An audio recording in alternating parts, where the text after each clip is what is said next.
Bonjour et bienvenue dans cette nouvelle vidéo du blog Slow World. Je suis avec Olivier aujourd'hui. Salut Olivier. Salut Louis. Bon, toi tu as ton site donc Make Your Trip Better. On va parler de ça aujourd'hui, plateforme collaborative en lien avec le voyage. Avant de démarrer, est-ce que tu peux te présenter rapidement, voilà, pour que les gens fassent très rapidement ta connaissance? Bien volontiers. Donc moi je m'appelle Olivier, j'habite à Annecy en Haute-Savoie. Oui. Pour ceux qui localisent pas. Je suis marié, j'ai 3 enfants. L'aîné a 10 ans, la plus jeune c'est 2 garçons et une fille. La plus jeune a 6 ans. Et je suis quelqu'un qui, pour me résumer, aime bien les petits plaisirs de la vie, bien manger, bien boire, les moments de convivialité entre amis. J'aime bien le sport, la nature, donc forcément la randonnée en montagne, la randonnée à vélo. Je pratique aussi le football, mais en football loisir, donc, Vas-y, ouais, ok. entre amis.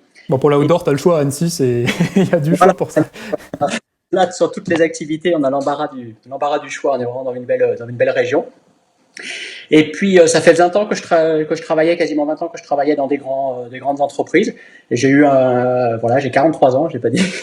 J'ai eu un peu de quête de sens et de retrouver plus de goût à ce que je faisais, à mon activité. Et donc, c'est comme ça que j'ai créé le projet Make Your Trip Better. Et je l'ai pas créé seul. Je me suis dit, tant qu'à faire et tant qu'à vivre cette aventure, autant la vivre à plusieurs pour la rendre plus sympathique. Et donc, j'ai sollicité un certain nombre d'amis, d'anciens collègues, de collègues plus récents. Et on est 26 avec moi, donc 25 associés plus moi dans ce projet. Chacun porte ses compétences, son réseau. Ouais, c'est un gros projet, hein, c'est énorme.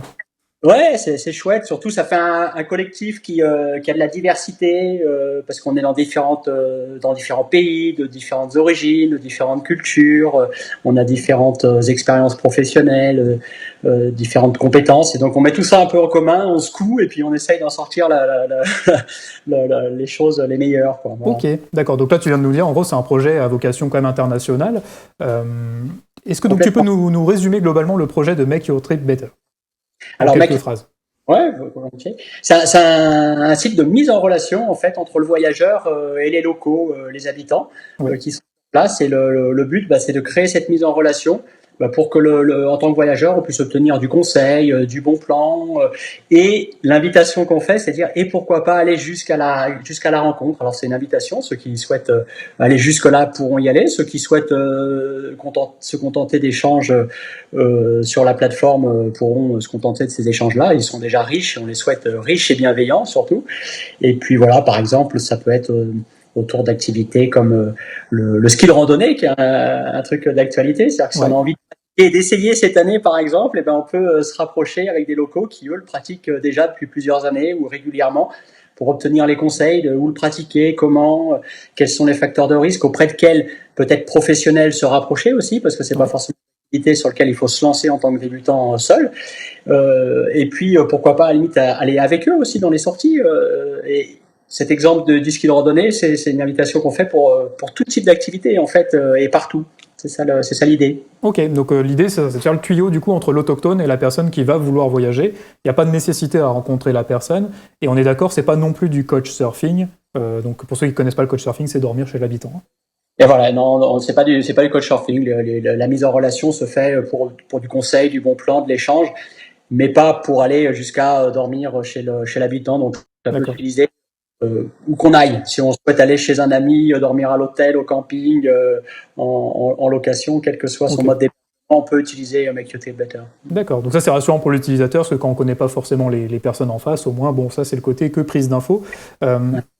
Par contre, on est d'accord qu'après, le tuyau se faisant, Make Your Trip Better se met légèrement en retrait, et après, par contre, chacun fait son choix en fonction des affinités. On peut même arriver jusqu'à dormir chez l'habitant si la relation se fait bien entre les deux personnes.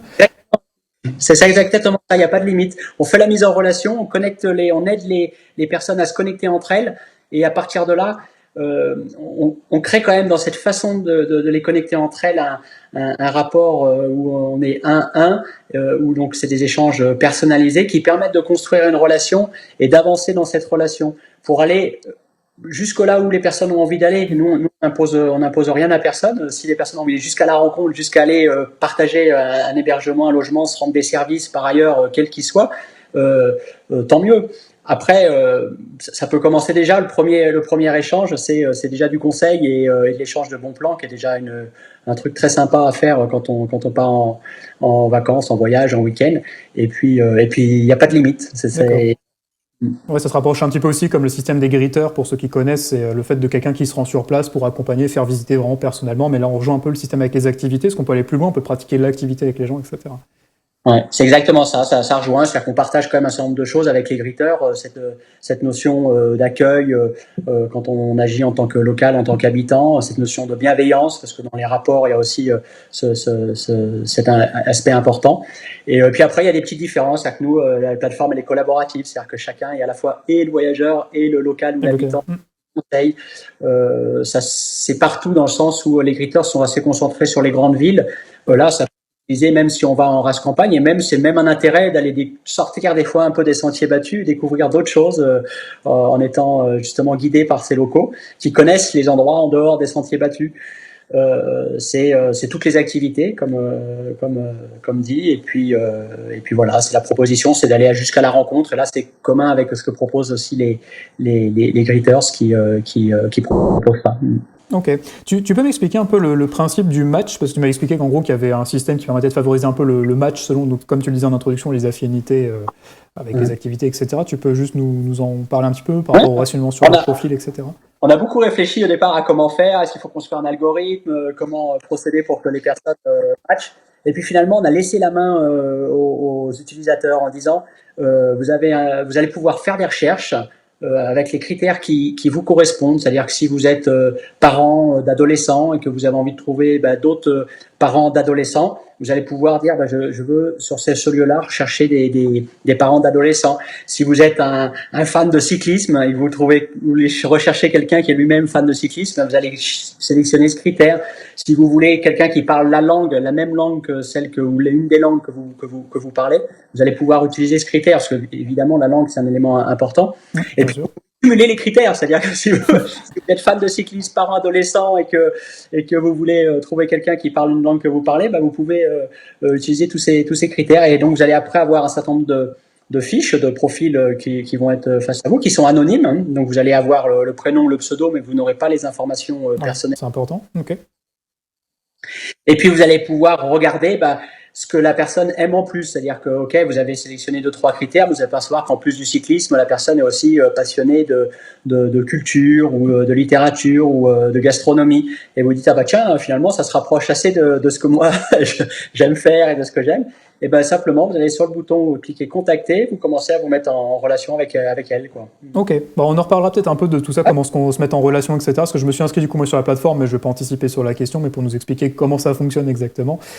Tu m'avais parlé justement, donc toujours dans cette fibre-là de contacter, répondre aux messages, etc. Tu m'avais parlé d'un système de points pour faire vivre en fait la plateforme.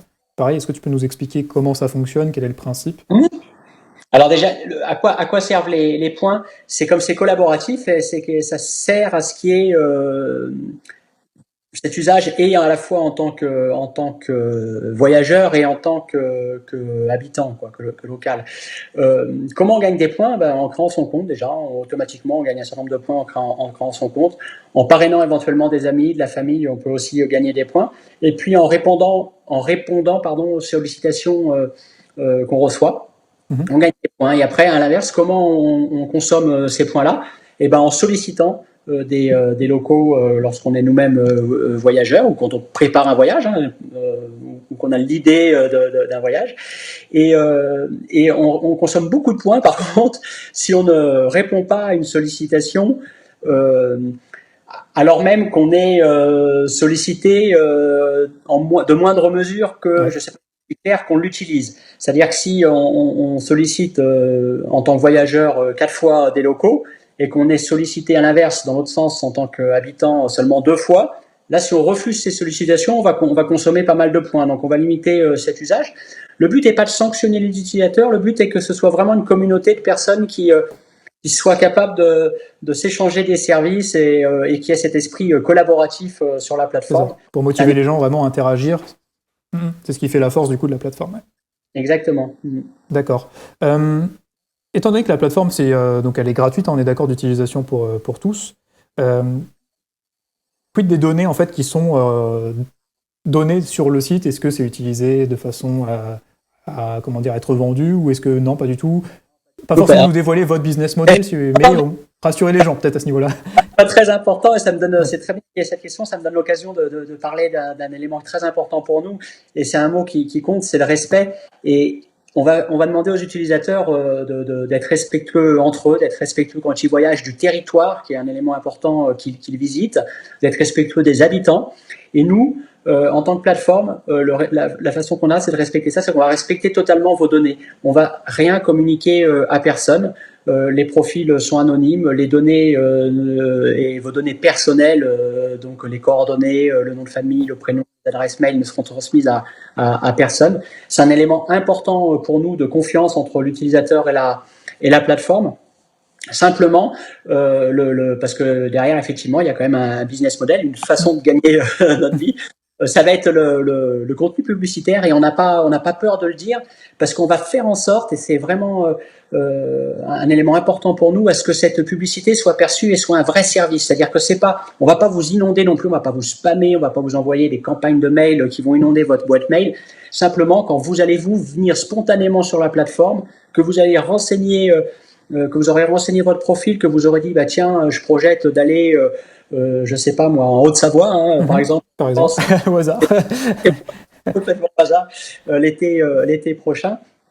Et ou cet hiver d'ailleurs, sans aller jusqu'à l'été, et ben peut-être que je vais pratiquer le ski, ou que j'aime pratiquer le ski, et ben va vous montrer une annonce par exemple d'un loueur de ski simplement, ou si vous dites je viens avec des adolescents, peut-être qu'on va montrer la publicité du parcours Acrobranche, et donc là, ça va répondre à un besoin que vous aurez pour préparer vos vacances, de dire tiens, où je peux obtenir tel service, tel matériel, pratiquer telle activité. On va vous montrer ce qui vous intéresse, et pas en poussant cette information chez vous. C'est vous qui irez vous mettre sur la page dédiée à ça, et qui pourrez regarder ce qu'on vous propose. Et la petite cerise sur le gâteau, c'est qu'on vous propose une petite fonctionnalité qui vous permet de sauvegarder l'annonce, de l'enregistrer dans un petit carnet de voyage, et au moment où vous serez sur place, vous allez dans ce petit carnet de voyage et vous retrouvez tout ce que vous avez sélectionné à l'avance. D'accord, ouais, pour garder tout ça de côté et être directement prêt à dégainer tout ça. Top. Exactement. Super. Ça, c'est une question, parce que là, on est d'accord, on est sur un site. Est-ce qu'il y aura des applications? Parce que j'imagine que sur smartphone, ça va être plus pratique. À terme, on aura une application.